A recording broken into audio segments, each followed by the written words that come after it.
Shalom, salam damai sejahtera dalam kasih Tuhan. Pecinta RHI Renungan hari ini yang diberkati Tuhan. Jumpa kembali dengan saya, Pendeta Lukas Eko Sukoco dari Padepokan Diakonia Mitra Ginasih GKJ Purworejo. Saudara, saya berharap kita tetap dalam penyertaan Tuhan. Dan saya tahu hidup penuh pergumulan, kesulitan, masalah, bahkan beban yang berat. Tapi saya tahu juga bahwa Tuhan tidak pernah meninggalkan kita. Saya kira kita sepakat tentang ini. Baik, hari ini kita akan membahas meneruskan tentang kemunafikan. Yang kemarin kita sudah membaca kesaksian Yesaya bahwa umat pilihan ditolak karena mereka ibadahnya munafik. Mereka berteriak Tuhan, Yahweh, dan ini mereka bawa persembahan, tapi ternyata hanya bibir. Hidupnya nggak benar, nggak kudus. Dan Tuhan katakan, aku membenci mereka. Dosa. Hari ini saya akan mengajak kita juga untuk meneruskan bagaimana kemunafikan itu terus berkembang, tidak hanya dalam perjanjian lama, tapi juga dalam perjanjian baru. Dan sebetulnya sampai sekarang juga. Saya ingat waktu itu ada pemilihan umum.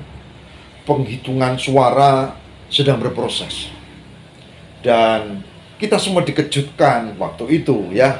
Tiba-tiba ada gereja, ada pendeta kondang yang sangat terkenal. Lalu dia bikin kebaktian syukur kemenangan calon presiden Anu. Wow, hebat toh? Padahal belum dihitung atau sedang proses dihitung. Nah, dia bilang bahwa ini nubuat Tuhan yang menang Bapak. Ya tentu ini karena uang. Banyak katanya sih. Tapi bukan itu masalahnya. Masalahnya adalah kemunafikan muncul di sini juga. Kenapa? Karena ternyata memang motivasi ini yang penting. Dan ternyata yang jadi bukan calon presiden Anu, tapi calon presiden yang lain yang didukung rakyat mayoritas. Jelas sekali jejak digitalnya ada. Bapak Ibu bisa lihat ada kebaktian syukur kemenangan presiden Anu. Tapi ternyata kalah. Dan dia bilang ini nubuat Tuhan. Nggak tahu apa diralat atau gimana. Kemunafikan masih ada. Pada zaman Yesus kemunafikan juga ada. Mari kita buka Injil Matius. Kemunafikan yang dibenci oleh Tuhan terjadi juga dalam perjanjian baru, meskipun sekarang juga. Dan kita melihat bagaimana nanti kesaksian Alkitab tentang hal ini, saudara.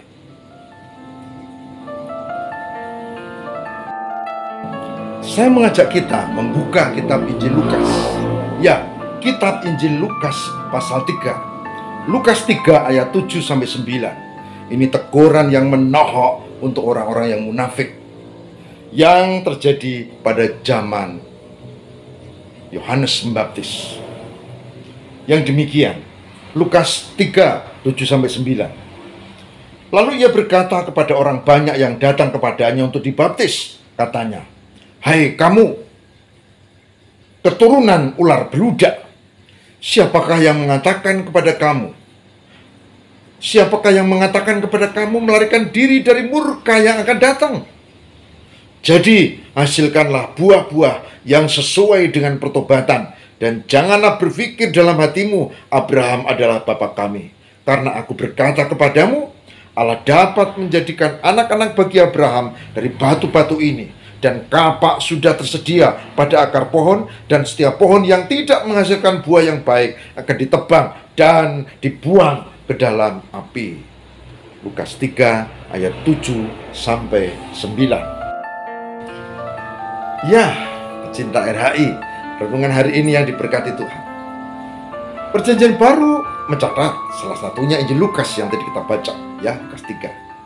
Dan Yohanes Pembaptis memberi teguran keras karena orang-orang pada zamannya mereka hidup dalam kemunafikan dan mereka datang minta dibaptis. Kemudian diingatkan oleh Yohanes, keturunan ular beludak, siapa yang menyuruhmu datang ke sini? Kamu akan melarikan diri dari hukuman Allah. Dan dia memberi solusi, hasilkanlah buah-buah yang baik. Dengan kata lain, jangan munafik lagi. Kalau kamu umat Tuhan, ya hidupmu sesuai dengan yang dikehendaki Tuhan. Dengan kata lain, kalau kamu memang pengikut Kristus, ya lakukan seperti yang dikehendaki Kristus. Jangan di sini bilang pengikut Kristus, tingkahnya seperti orang yang tidak percaya pada Tuhan. Apakah ini mudah? Tidak mudah. Ini butuh perjuangan. Karena apa? Karena kedagingan kita akan menyeret kita pengaruh-pengaruh yang ada di sekitar kita, apalagi sekarang media sosial. Kalau tidak hati-hati, saudara, kita gampang terseret.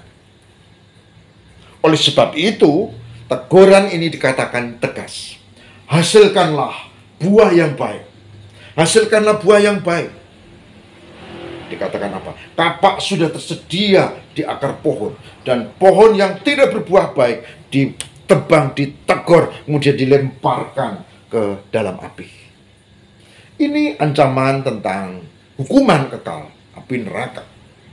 Dan ini tidak hanya ancaman, tapi ini juga ajakan. Ajakan supaya ayo bertobat. Bertobat dong, bertobat. Jangan munafik. Ingat, umur kita bertambah. Sekarang berapa? Umur kita bertambah. Ingat, hidup kita terbatas. Ayo bertobat. Jangan lagi dikuasai kemunafikan. Oleh sebab itu, saudara-saudara, hari ini sebagai hambanya saya mengajak, ayo kita tinggalkan hidup yang kurang baik.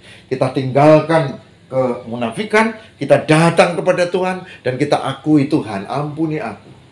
Hari ini, hambamu, kuatkanlah untuk hidup dalam kekudusan, kebaikan, sesuai kehendak-Mu. Hari ini dan seterusnya, kuatkanlah ya Roh Kudus, agar aku tidak hidup dalam kemunafikan. Nah, oleh sebab itu, saudara-saudara, sekali lagi saya mengajak, mari kita belajar untuk menata hidup kita, supaya tidak hanya makin tua, tapi juga makin dewasa di dalam iman. Dan tema kita hari ini adalah supaya kita tidak diikat oleh kemunafikan, dibebaskan, dan kita menjadi anak Tuhan yang diberkati. Tuhan berkati, mari kita berdoa. Tuhan yang Maha Kasih dan yang memberi kesempatan kepada kami untuk bertobat, menghasilkan buah-buah yang baik.